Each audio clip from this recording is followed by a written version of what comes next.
Could another NL Central team be looking to trade for Luis Robert Jr.? Let's look into if the Pittsburgh Pirates would make a good trade partner on today's episode of Locked On White Sox.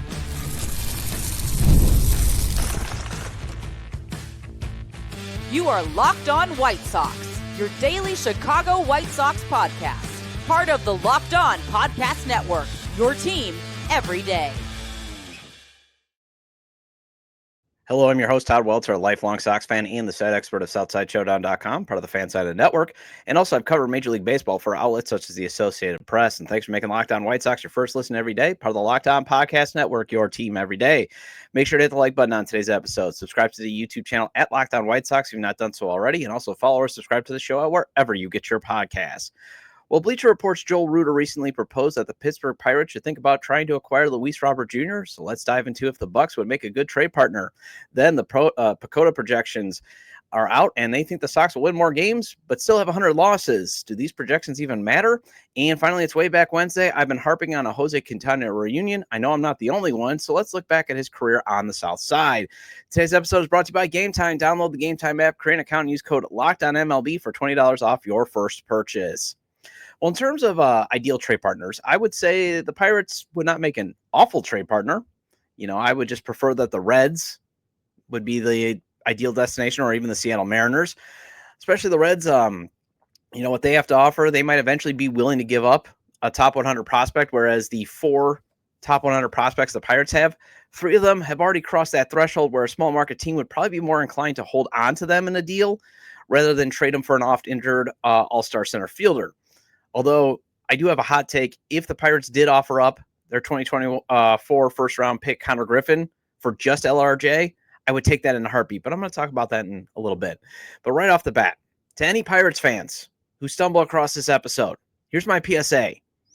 All right, first, this show is geared toward Sox fans, not you. And while I do try to avoid being out-of-town stupid, in this instance, I'll admit I don't have any Pittsburgh Pirate contacts. So I'm just going off of reports. Normally I have contacts that I can reach out to an email, whether my FanSided or obviously here at Locked On, but there's some things going on at FanSided in terms of who runs the Pittsburgh site, in terms of who could I reach out to. Just didn't have the contact information. So yeah, I'm just going to be going off of reports here. Second, for those Pirates fans that would be jumping into my comments saying, well, Luis Robert Jr. doesn't have any trade value. Yes, he does. Even though he's always hurt.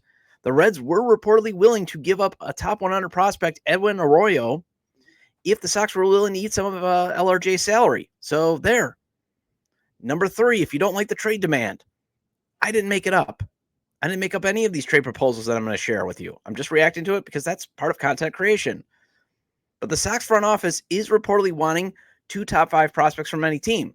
So if you don't think the Pirates should pay that price, fine. I'm not the one that made the demand, though. So I just want that before anybody hops into the comments or starts screaming or losing their hair, because it seems like anytime you do trade topics, it's like, we can't give up this guy. We can't give up that guy. And that's my other PSA. Number 4, to get something good. And yes, Luis Robert Jr. still is considered good. If the Reds were willing to give up a top 100 prospect for him, they just couldn't find common ground on the other prospect. And he did have an all-star season in 2023. Yes, he is hurt, but to get something good, you have to give up something good. You just can't give up like a scratch-off lottery ticket prospect. It just doesn't work that way. And to the Sox fans, we're still in the holding phase of just waiting for spring training to start. So any news on Luis Robert Jr., since he's the only player the Sox have that could still yield some value that is a top 100 prospect potentially, or could actually help them long-term, I'm going to talk about it. Right now, I'm sorry if you're getting Luis Robert Jr. trade rumor fatigue. I do apologize, but right now that's about all we got till the holding pattern, until spring training, pitchers and catchers report. Thankfully next week, so getting ready for that. I think it's 2 weeks. Either way, we're getting close. And there was a viewer that put in the comments that Seattle would be the ideal team for the White Sox to trade Luis Robert Jr. over the Reds. I agree. Because they definitely have a lot of elite prospect talent to spare, that they would probably be like, hey, okay, you want 2 top 5 prospects? Well, our 7th and 8th guy is still considered a top 100 prospect, because I think they got like 7 or 8 top 100 prospects. The issue is I think they're in a spending freeze from what every time I keep reading. Like, they haven't spent a ton of money, and I don't know if ownership is going to allow them to even bring on Luis Robert Jr.'s $15 million salary, even if the Sox cover a chunk of that. That's just where it is. So anyways, PSAs are done. Anyways, let's look into why the Pirates would even be tied to Luis Robert Jr. and what do folks think of their system overall and who might be some intriguing prospects that the Sox could get back. So Bleacher Report's Joel Reuter, he proposed this deal. I've got it for those watching on YouTube. This was the tweet that they had at BR Walkoff. You can also go check out the report at bleacherreport.com. I believe it was out on the 31st. But anyways, he's got Luis Robert Jr. to the Pittsburgh Pirates. The Sox would receive starting pitcher Thomas Harrigan, first baseman outfielder Tony Blanco Jr., and starting pitcher Christian Curtis. And here are a few graphs just to share from the piece that Reuter wrote up. It was basically 7 trades he would like to see, or I think it was 7 moves he'd like to see before spring training starts. Here's what he writes. With a dynamic young starting rotation headlined by Paul Skeens and Jared Jones, the Pittsburgh Pirates have been disappointingly quiet this offseason as far as offensive upgrades are concerned. That could all change with a blockbuster deal to acquire Luis Robert Jr. Despite injury issues, Robert has been a star when healthy, posting 117 OPS plus over his 5 seasons in the majors while averaging 36 doubles, 31 home runs, 85 RBI, 24 steals, and 4.8 WAR per 162 games. The 27-year-old has a $15 million salary for the 2025 season and a pair of matching $20 million club options for 2026 and 2027 that both carry a $2 million buyout, so it's not necessarily a risky financial move for the budget-conscious franchise like the Pirates. He would join Brian Reynolds and O'Neal Cruz to form one of the better offensive outfields in baseball and give Pirates fans a reason to believe their front office is serious about making the jump from rebuilding to contending. And then also FanSided Zach Presnall, he also thinks that the Pirates trading for Luis Robert Jr. could take place, especially if they want to convince Paul Skeens to sign a contract extension. Although not exactly sure, like I wasn't following Presnall's logic there in terms of like getting Luis Robert Jr. would motivate Skeens to sign long-term. And I'm not exactly sure why even Pirates fans are really freaking out. I mean, I know the Pirates don't spend a ton of money. Their owner's been accused of just basically tanking their money and just doing enough to just be a little interesting. But Skeens is under club control for 5-6 more years.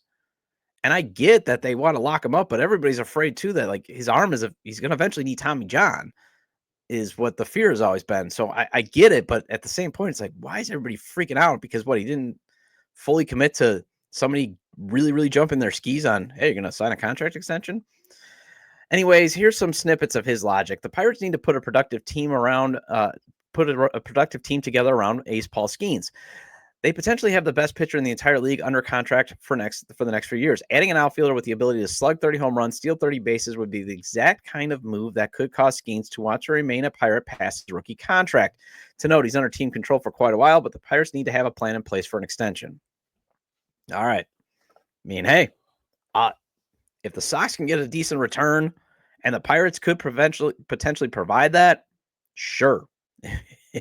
If that's the Pirates thinking, I think the Pirates thinking would be more is, hey, we want to get an upgrade in center field, much like the Reds want to get an upgrade in center field and to move getting back to being competitive. Because again, the NL Central, as long as the Cubs, I mean, now they are going after Alec Bregman, but as long as the Cubs continue to act like their small market brethren, the NL Central should always be wide open.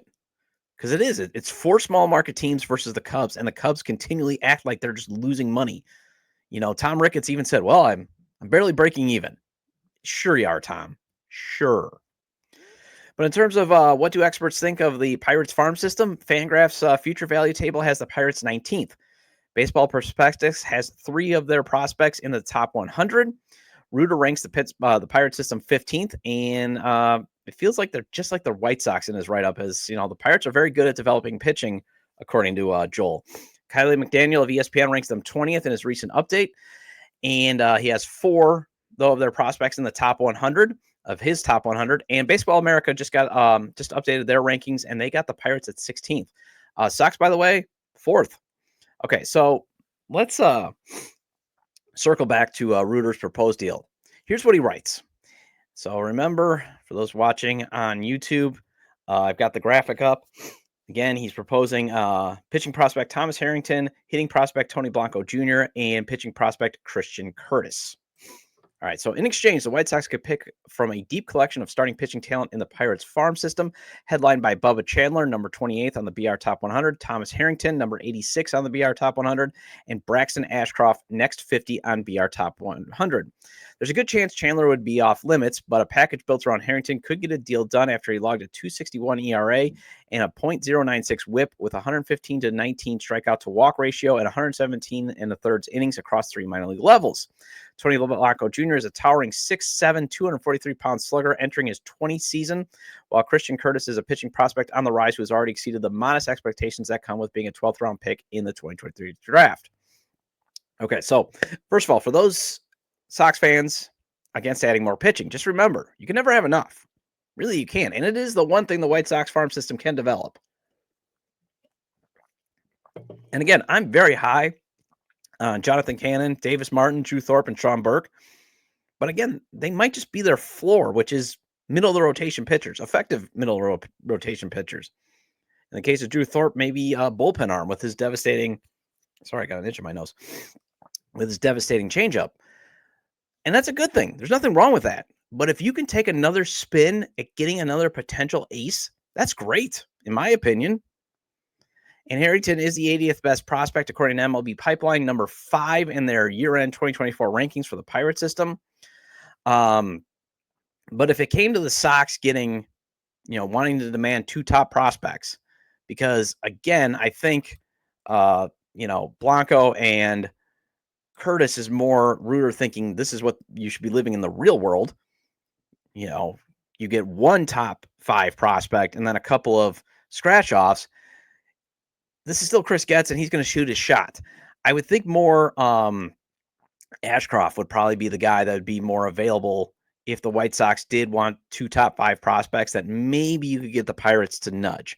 Blanco Jr. is rated the 18th prospect in MLB Pipeline, according to the Pirates prospect rankings at the end of the 2024 season. Now, Presnell, he proposed a nice package. Harrington, along with Timar Johnson, who is the 83rd best prospect, according to MLB Pipeline, and shortstop prospect Mitch Jebb, who is number 9, according to MLB Pipeline, for the Pirates farm system. So that would be 3 top 10 prospects, which, hey, sign me up. Sign me up. I'll take it.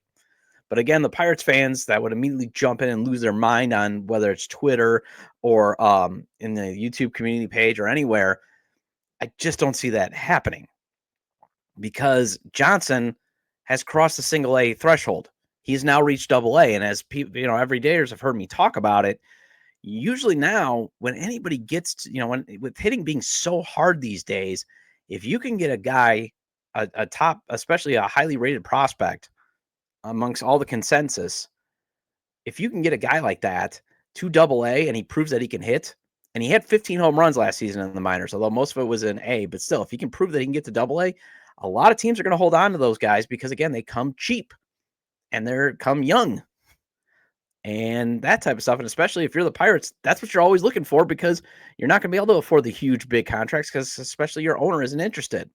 So I don't think Timar Johnson would be on the table. Again, maybe Ashcroft, maybe 2 pitching prospects.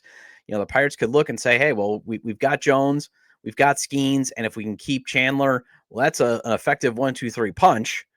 So maybe we could be motivated. And when you look at their system, they got a lot of scratch-off prospects too. So maybe they might be like, okay, maybe.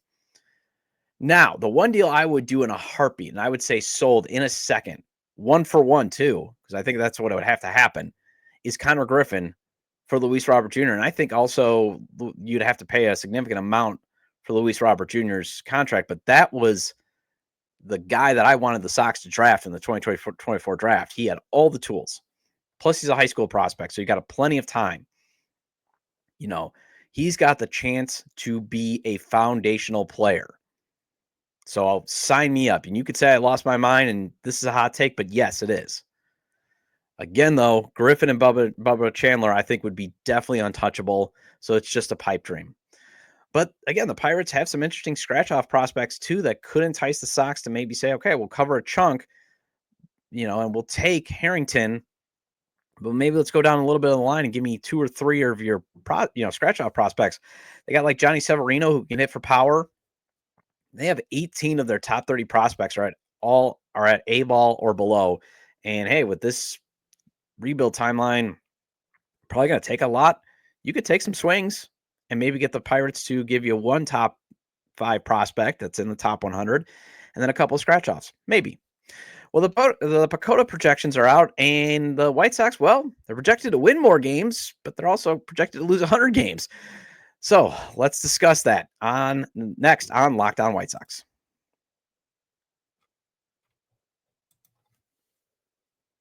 The big game is almost here, and there's no better way to make it even more exciting than with PrizePicks, the best place for daily fantasy sports. With over 10 million members and billions of winnings awarded, PrizePicks makes it fun and simple to get in on the action. Here's how it works. You pick more or less on at least 2 player projections, and if you're right, you can win up to 1,000 times your cash. PrizePicks even has a free pick for the big game where Patrick Mahomes only needs to throw 1 yard to win.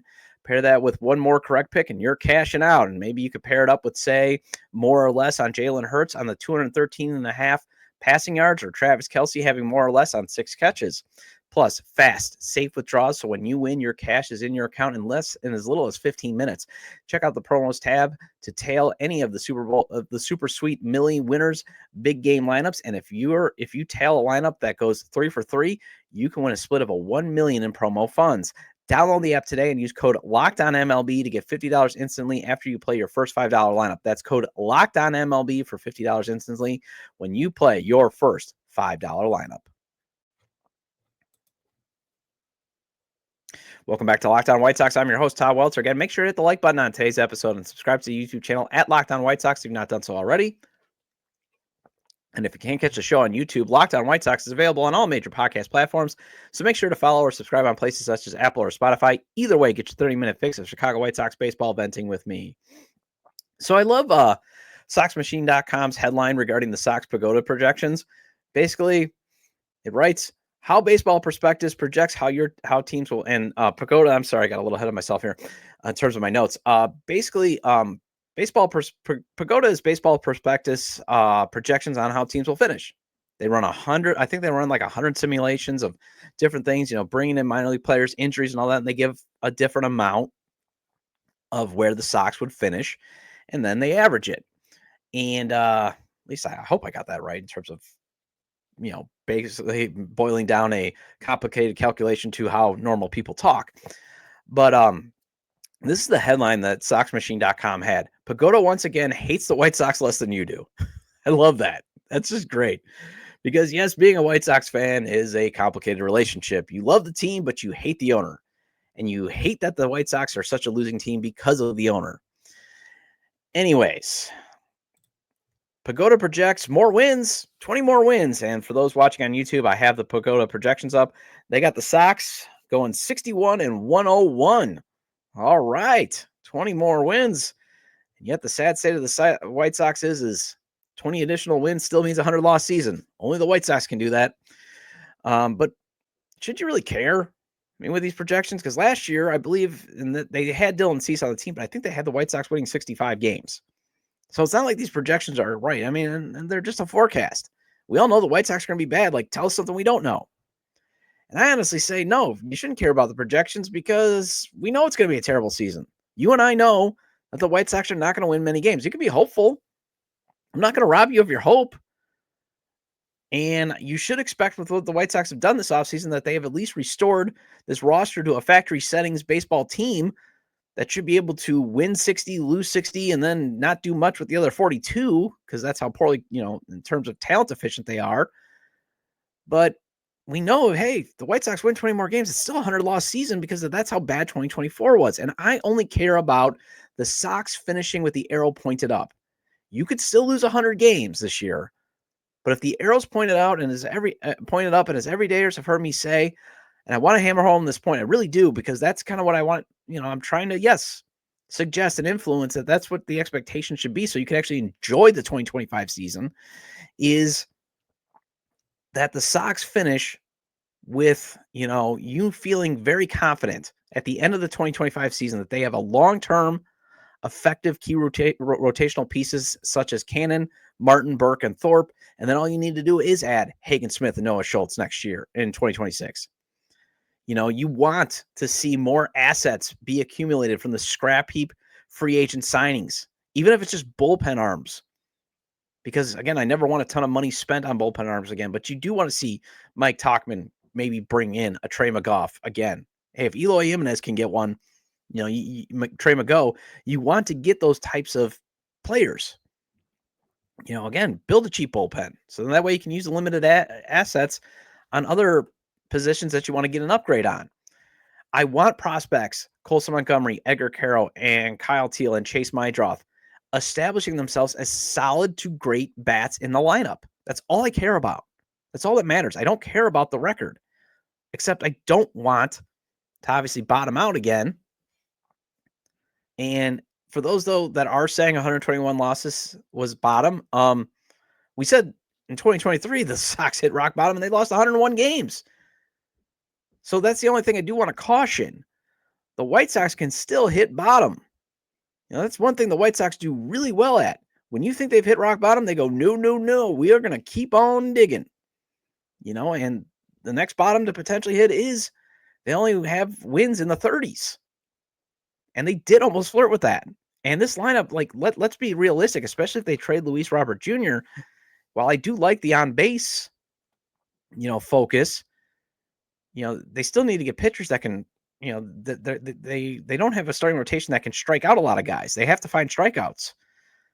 They do have to, getting guys on base, they still have to score runs. And a lot of this is just the assumption on variance. But we've seen Chris Getz, the one question that's still about him is, can he at least construct a decent MLB lineup? And so far, that's not been the case. I just want to put that caution.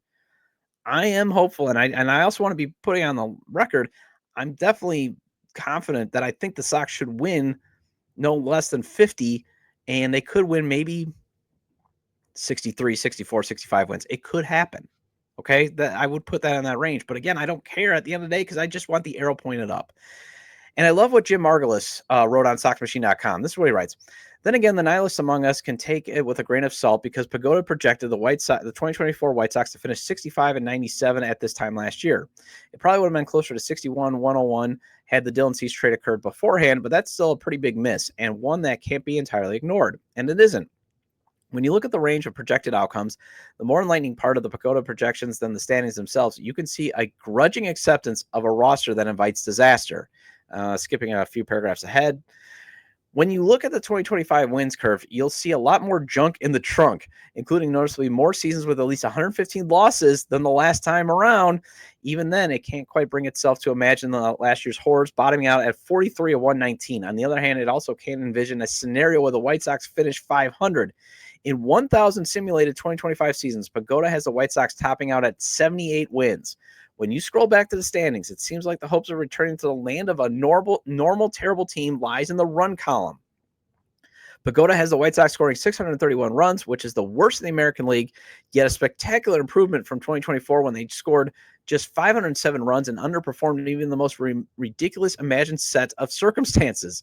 If the White Sox offseason emphasis on hitting development and plate discipline materializes like they envision, this kind of improvement is within reach. If 2024 foreshadow gets his proclivity for picking up hitters with nothing left to give, then it'll be easy to pinpoint at least one source of massive underachievement. Well, I still think a reunion with Jose Quintana would be great, and let's discuss his impact during his first run with the White Sox on today's Wayback Wednesday segment, and that's next on Locked On White Sox.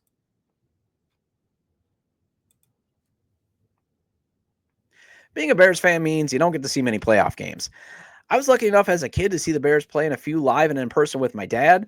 And granted, the Dallas Cowboys beat the Bears as they started their 1990s dynasty march. But looking back, it was still neat to see Troy Aikman, Emmitt Smith, and Michael Irvin take their first steps toward winning multiple Super Bowls. And if you want to catch a major event like a playoff game live, might I suggest using the Gametime app. Gametime has a new feature called Gametime Picks that makes getting tickets for events even easier. It filters out the fluff to show you only incredible deals on great seats so you don't have to waste time searching through thousands of tickets. And I'm always checking out the Gametime app for tickets to Marquette basketball home games, my beloved alma mater. Browsing through the deals is simple, and I always find great value for all kinds of seats around the venue. The Super Deal was especially impressive, offering the best of value for the event. The app's features like seat views before you buy and all-in pricing with no surprise fees at checkout makes the experience smooth and reliable. Plus, the on-time ticket delivery and lowest price guarantee will always give you a peace of mind. Take the guesswork out of buying tickets with Gametime. Download the Gametime app, create an account and use code LOCKEDONMLB for $20 off your first purchase. Terms apply. Again, create an account and redeem code LOCKEDONMLB for $20 off. Download Gametime today. Last minute tickets, lowest price guaranteed. Welcome back to Locked On White Sox. I'm your host, Todd Welter. Again, shout out to all the everydayers. I appreciate your loyalty. Please hit the like button on today's episode. Recommend to your fellow Sox fans or baseball fans, friends, to subscribe to the YouTube channel at Locked On White Sox or wherever they get their podcasts, as this show is available on all major podcast platforms. And hey, leave a 5-star review if you really like the show. I hope you like the show. You get those haters out there that like listen one time and are like, I can't deal with this. Or again, I challenge you and they're I can't deal with this. And they got to write those terrible reviews. Let's outshout them. 5-star reviews. Let's get that 4.5 rating up to, a 5. Hey, I'd appreciate it. Well, I doubt it happens, but it would still be great for the White Sox to bring back Jose Quintana to the South Side. It would make sense in that it would give the Sox 2 potential tradable starting pitchers at the deadline with him and Martin Perez. Plus, his production is still good enough to be actually a viable opening day starter. However, it doesn't feel like the White Sox are adding any major money deals, and I don't see Quintana taking a $5 million deal. I think he's still looking for a double-digit $1 million deal, even if it's a 1 year with an opt-out. That still doesn't mean you and I can't revisit his solid career on the South Side when him and Chris Sale teamed up to form a great 1-2 southpaw punch in the rotation. Quintana had a 3.51 ERA in 6 seasons on the South Side from 2012 until he was dealt in 2017 to the Crosstown Cubs. Made the All-Star team in 2016 with a 3.20 ERA and a 5.3 B-WAR season. Pitched over 200 innings in 4 seasons with the White Sox. So during his time, you could count on him to be very reliable and take the ball. And not only that, pitch 200 innings, which, again, 200 innings in this day and age is basically unheard of. Has 1,055 and a third career innings with the Sox. Has 1,000 with the Sox. Has so far pitched 1969 and 2/3 innings in his career. So again, bulk of his career has come with the White Sox, and a bulk of his best days came with the White Sox.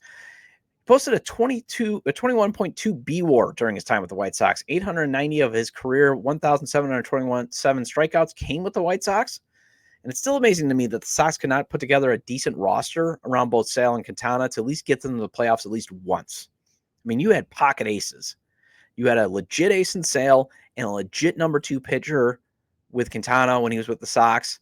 That should give you a chance to win guaranteed 2 out of every 5 days.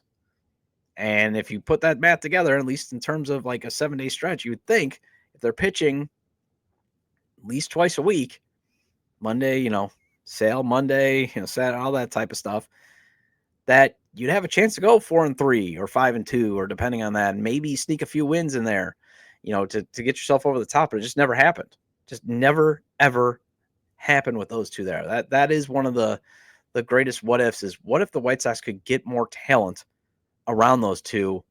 What would they have done in the playoffs? Well, that wraps up this edition of the Locked On White Sox. Thank you for making Locked On White Sox your first listen today. For your second listen, find Locked On MLB. Baseball guru Sully brings a daily blend of humor and baseball, keeping you updated on every rumor and story throughout the offseason. Find Locked On MLB on YouTube or wherever you listen to your podcasts. I'll be back tomorrow to discuss that the Sox can basically, as a franchise, bounce back like the Tigers did 2 decades ago, along with some college baseball players you should pay attention to with the college season about to start. Feel free to leave comments about today's discussion regarding if the Pirates are a good trade partner for Luis Robert Jr., the Sox PECOTA projections mattering or not, and a Wayback Wednesday appreciation for Jose Quintana. You can leave them at the episode page on YouTube, X, formerly Twitter, at ToddJDub or at Locked On Sox, or you can email me at lockedonwhitesox@gmail.com. Have a great day. See you tomorrow.